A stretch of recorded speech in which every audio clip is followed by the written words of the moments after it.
Tentunya di Sofina Vitas, You Are Loved, dan kali ini kita akan ngobrol-ngobrol dengan salah satu sahabat terlama saya, yaitu Melissa Karim, The Colorful Life of Melissa Karim. Hai Ina, tepuk tangan sendiri. Aku selalu panggil dia Cici, dia selalu panggil aku Inang. Oke, gini sebentar. Sebenarnya nama Cici ini awalnya dari mana ya? Setahu gue di rumah lo kan nggak dipanggil Cici ya? Well, enggak sih. Kalau di rumah nggak dipanggil Cici. Oh, sebenarnya gue tuh adalah, lo tau gak sih kalau orang Cina ya di Indonesia, apalagi yang kayak gue nih yang suka sok Melayu gitu.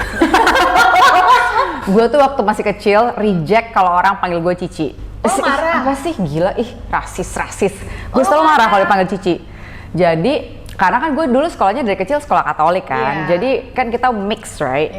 I reject people calling me Cici sampai suatu ketika in my life I got a show that was on Kompas TV, dikasih judulnya Salon Cimel. Nah itu Bunia kan? Iya, sejak saat itu every freaking souls called me Cici, Cimel. Jadi ya udahlah, terima aja. Sekarang sih semua orang panggil gue Cici ya. You learn to accept atau lo learn to accept sih, karena waktu itu kan awalnya kayak ya semua orang di kerjaan aja kan, pas syuting aja kan.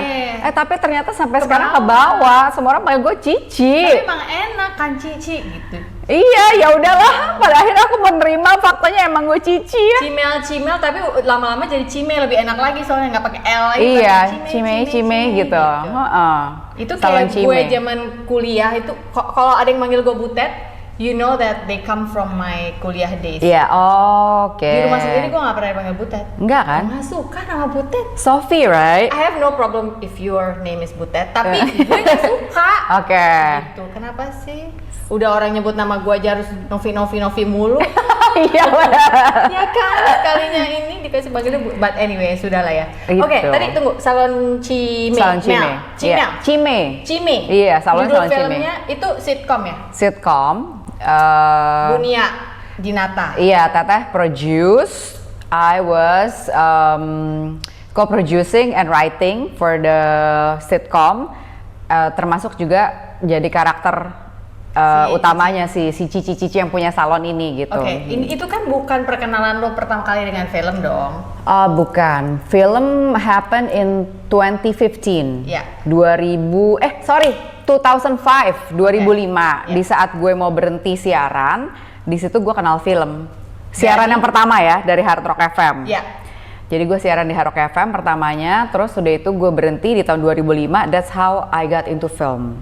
Oke, tunggu. Ini biar yang nonton juga bisa runut, yang nonton bisa ngerti. Awal mulanya Melissa Karim itu kan sebenarnya anak broadcast. Iya, penyiar radio. Itu tuh lo apply sendiri ke Hard Rock waktu itu? Iya, karena gue tuh dari kecil cita-citanya cuma pengen jadi penyiar radio. Lo temenin Novita NG kalau gitu? Iya. Iya kan? Iya, ternyata banyak loh orang-orang kayak kita. Karena kan dulu radio was happening. Pak Pongki juga cita-cita sampai sekarang belum kesampaian jadi penyiar radio. Masa? Iya. Tapi lo bagusnya jadi penyanyi deh kayaknya. Kayak cuan lo di situ, ya kan? Jadi lo cita-cita jadi penyiar? Yes. So I grew up listening to Prambors. Pokoknya gue udah bisa banget nih siaran jadi penyiar Prambors, lo panggil gue anytime gue bisa. Lo ngarep? Gue waktu itu apply to Prambors, I got rejected. Nih broken hearted, gue tuh sebenarnya first love-nya Prambors. Abis itu Hard Rock FM buka, gue apply, diterima gue. Amazing banget ya itu. Terus I got to know Mutia Kasim. She's the one who gave me Melissa Karim. Nah, Karim, the name Karim. Karim itu bukan dari keluargamu dong? Sebenarnya kakek gue namanya emang Ahmad Karim. Ingat gak waktu itu orang Cina harus punya nama Indonesia di tahun in the 60s I think. My grandpa pick Ahmad Karim. Nggak Cina banget ya namanya ya. Iya kan? Ya kan harus nama Iya, terus akhirnya jadi nama lu Cina banget ketemu Kas at that time karena my real name, you want to know? Boleh. Ya, silakan. Jadi my real name tuh kalau di akta lahir with nama baptis adalah Ansila Melisa Santosa. Cina kali kan? Makanya muka kan, hah? Aduh, terlalu Cina untuk radio gitu. Akhirnya kan kalau di radio harus dijadiin karakter. Iya. Ya udah, terus akhirnya kita sit down, terus scrutinize our names in a family. Akhirnya ketemu Ahmad Karim, udah kayak nama kakek lo aja. Jadi sejak saat itu terciptalah Melisa Karim. That was in 2000. Oh. Gitu. That's my name. I see. Dan lo harus ini dong, penyesuaian pada saat itu. Selamat pagi pemirsa, nama saya Melisa Karim. Iya, latihan dulu dong. Iya. Dan dulu kan waktu gue awal siaran suara gue nggak kayak gini, Nang. Iya, cempreng. Banget. Cempreng, high pitch. It took months of practice. And training. Sebenarnya Yes. gini, zaman kita itu kalau trainingnya belum bener, kita nggak boleh naik siaran. Betul. Disuruh siaran kering. Iya. I don't understand why now orang bisa siaran. Mungkin zaman udah berubah ya.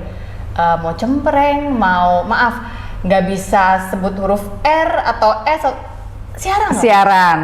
Kenapa ya? Zaman tuh udah bener-bener berubah, Nang. Sekarang yang jadi YouTube stars atau jadi interviewer yang banyak banget followers di Instagram cannot even listen to people, Nang. Iya. Time has really changed. Kita ini manusia purbakala deh rasanya. Iya. Padahal seharusnya sebagai seorang public speaker, if you call yourself penyiar atau TV presenter, harusnya kita bisa mendengarkan orang. First priority, don't you think? Iya. Is to listen, I think ya.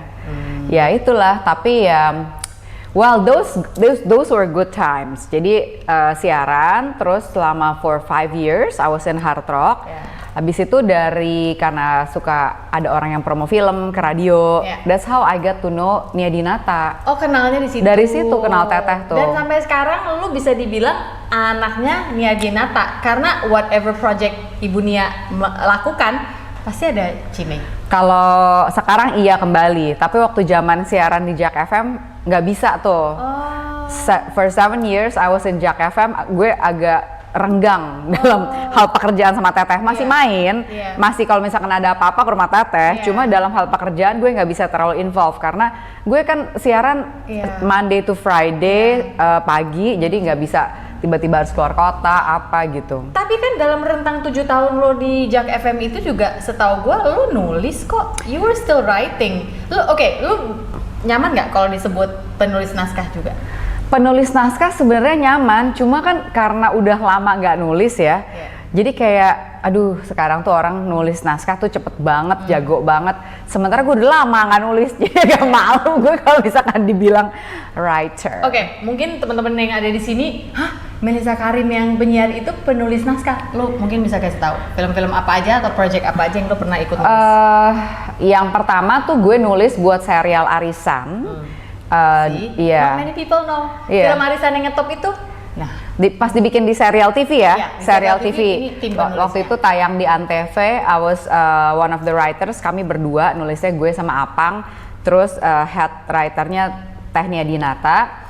Kemudian what I was proud of, there's this omnibus project yang namanya Perempuan Punya Cerita. Di mana ada 2 writer, gue nulis 2, kemudian 2 lagi nulis 2, Vivian Idris namanya. Itu film itu lumayan, we got to travel the world with that project. Yes. Perempuan Punya Cerita. Perempuan Punya Cerita. Kalau judul bahasa Inggrisnya Chance of Lotus. Banyak ke festival-festival film dunia, terus jadi bahan diskusi di banyak festival. It was really a really good experience as a writer for me ya. Kemudian sempat nulis film musikal anak Langit Biru, judulnya itu pas lagi hamil Jazz. Abis itu belum nulis lagi. Gila ya, lama banget ya. That's why. Kemarin-kemarin yang sering terakhir kamu ke Tibet ya sama Bunia itu bukan yang nulis? Bukan. Jadi terlibat dalam proyek film tuh kalau aku banyak di belakang layar kan as a co-producer atau as a publicist atau marketingnya juga kadang-kadang gitu, not necessarily as a writer basically. Banyak jadi banget ya talentanya. enggak juga sih, cuma gua nggak kebayang kalau disebut publicist. gue marketing filmnya itu gimana cara kerjanya kalau aku loh. Nah, jadi kalau misalkan sama Teteh itu, kalau misalkan dikasih assignment, dia pasti percaya kita bisa, dan pada akhirnya kalau kejebur bisa sih. Gitu ya. Heeh. Mau nggak mau jadi bisa. Pada akhirnya jadi bisa. Gimana sih caranya cari marketing fund, sponsorship fund buat publicity this film gitu. Pada akhirnya bisa karena kejebur. Oke, kecebur. Jujur aja, ketika kecebur ya, ini ketika bicara marketing kan kita minta duit sama orang, you funding something. Ini di aku kebayang aja, orang kan tahu lo penyiar, orang tahu lo MC, and then one day you have to come to people and like you have to itu semua ditaruh di bawah terus yang aku sekarang butuh duit karena buat film ini. Itu mental lo gimana tuh? I think it's a good training ya justru ya for my mental being gitu. Jadi bahwa kita tuh harus bisa memposisikan dan membawa diri kita sesuai dengan apa yang sedang kita lakukan sih. Kalau jadi that what if you put it, gue udah pernah coba banyak sekali profesi. Kadang-kadang kalau kita lagi di stage, we are the stars of the show. Yeah. Tapi di saat kita harus minta uang buat sponsorship ya kita ya. Tapi kan sebenarnya poinnya semua sama ya, Enang, melayani ya. Whether you're on stage atau whether you're doing something yang kayaknya kesannya kita nggak kelihatan gitu, we're not the stars gitu, but bottom line what I do is actually serving people sih, menurut aku ya, whether I'm on stage or whether I'm behind the camera or whether I'm acting, I think I'm serving people sih. Luar biasa, not many people can see this loh kalau menurut aku. Makasih loh, tepuk tangan sendiri ya. Not many, this is gold. Not many people can understand this karena begitu bukan lagi titik perhatian. Kadang-kadang sulit loh untuk aku udah coba minta nggak dikasih, sebel. Kayaknya gue jiwa babunya emang dari kecil tinggi sih. I think that's my strength, jiwa babu yang tinggi. Dari kecil katanya. Oke, dulu orang sempet gosipin Mellisa Karim adalah yang nyanyi abang tukang bakso. Oh yes, ya yes. Kan? Enggak kan? Wah, I would love to be her. Dia anak orang kaya, FYI. Oh ya? Iya, papanya kan yang punya Gajah Mada Records bukan? Ini tahu. Ini coba diklarifikasi. Itu Cici Melisanya aja di mana sekarang nggak tahu. Gue pernah lihat dia fotonya, udah gedenya cakep banget, kece. Jadi bukan lo tuh yang? Bukan, dia. Bukan. Bukan ya? Bukan. Okay. I cannot sing. Oke, itu satu talenta yang dia nggak bisa adalah nyanyi. Gue nggak bisa nyanyi. Oke, gue kalau di gereja aja lip sync, cuma gerak-gerak bibir. Tapi kayaknya kemasukan Roh Kudus. Oke, kita sepakat sekarang kalau Mellisa adalah kalau dirunut ya, diurut lo maunya disebut apa pertama? Penyiar? Sekarang udah bukan penyiar radio loh. I quit radio basically, and I don't think I'm going back to radio. Okay. Yeah, radio is sunsetting. We have to accept that. Okay. Sorry radio. Yeah.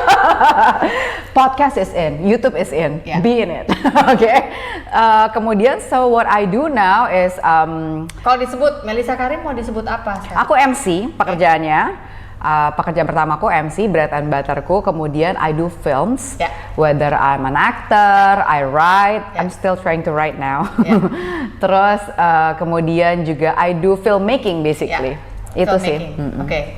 Sebenarnya ada satu lagi yang teman-teman belum tahu, yaitu health coach. Oh yes, now. Jangan lupa dong, lu sekolah susah-susah untuk itu. Ya kan baru now. Iya. Nanti kita akan bahas soal itu. Hah, maksudnya apa? Iya, Mellisa kan suka yoga, terus suka lari, dia kan yang healthy gitu. Bukan, dia sekolah untuk itu. Nutrition Science Certified from Stanford. Yes, kan? betul. Oke. Nanti gua akan tanya agak-agak di belakang. Sekarang yang aku mau tanya adalah, tunggu ya, semoga aku bisa hafal namanya, Lucius Jess Tikfatenu Tampu Bolon. 100, hebat deh kamu hafal nama anakku. Kita tepuk tangan dulu nih. Mbak, MC juga Mbak. Oh iya.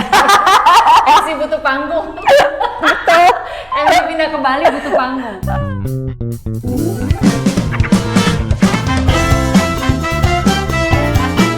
Ralph suka musik jazz.